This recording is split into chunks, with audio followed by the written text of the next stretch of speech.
Okay, recording this now because I probably should record it before the Indie Spirit nominations, which I'm probably going to make a separate video about that. By the time you're watching this video, those nominations may or may not already be up.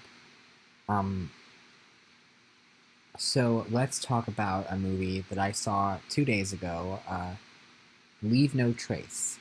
And the reason it took me so long to write a review of it, or to make a review of it, I don't really write these.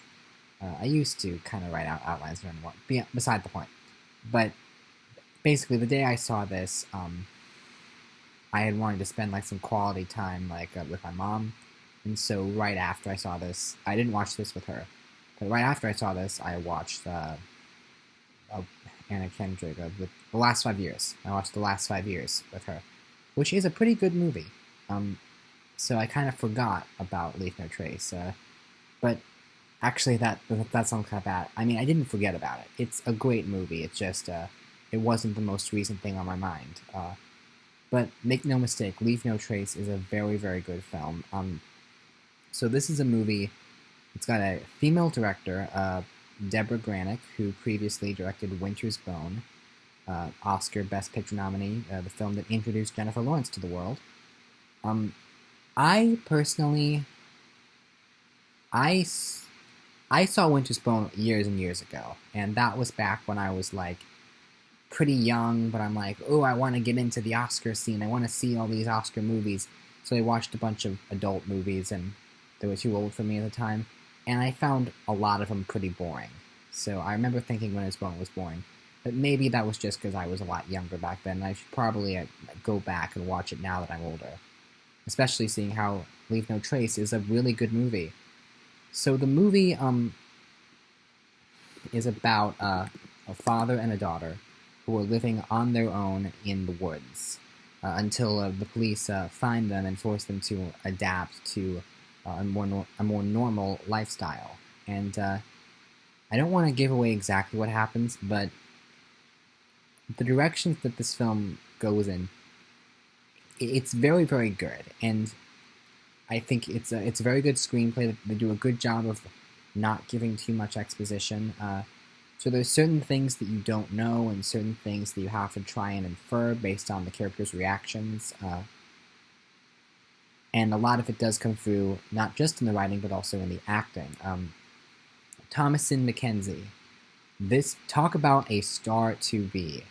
I hope she makes good life decisions, unlike a lot of child actors, because if she stays on a good path, this actress is 100% going places. I can easily see her aging into more adult roles, and I think she's got a great face for acting, and she's got unbelievable eyes, and that sounds weird. I'm not saying it's pretty eyes, I'm saying she does a very good job at letting you know exactly what her character is thinking just by the look on her face alone.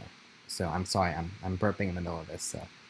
But a very good performance. Also, 100% lead performance. It's about her, and Ben Foster is sort of straddling the line between lead and supporting.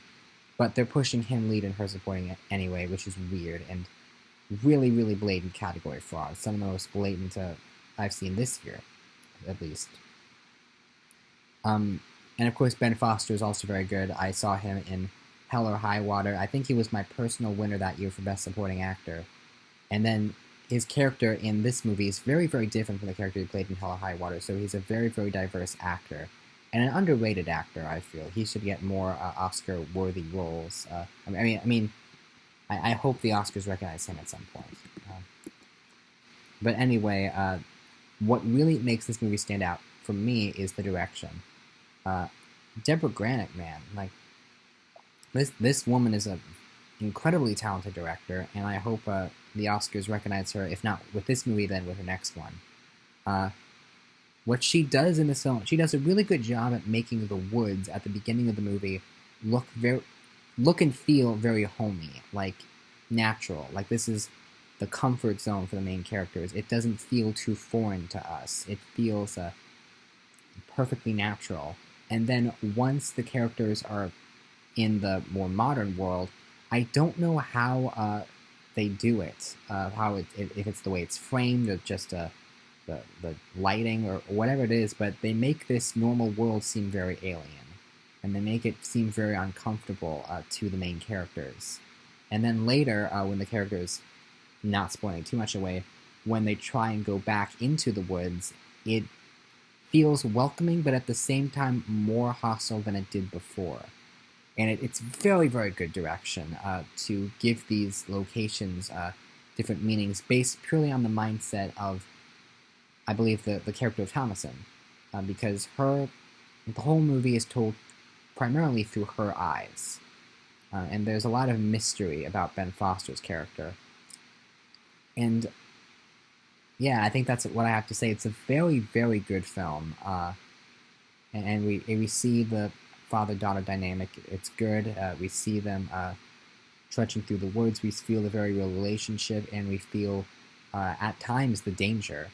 I think anytime you do a story, in this day and age, anytime you do a story about a young adolescent girl and her father figure struggling through a harsh environment, inevitably there are going to be Last of Us comparisons.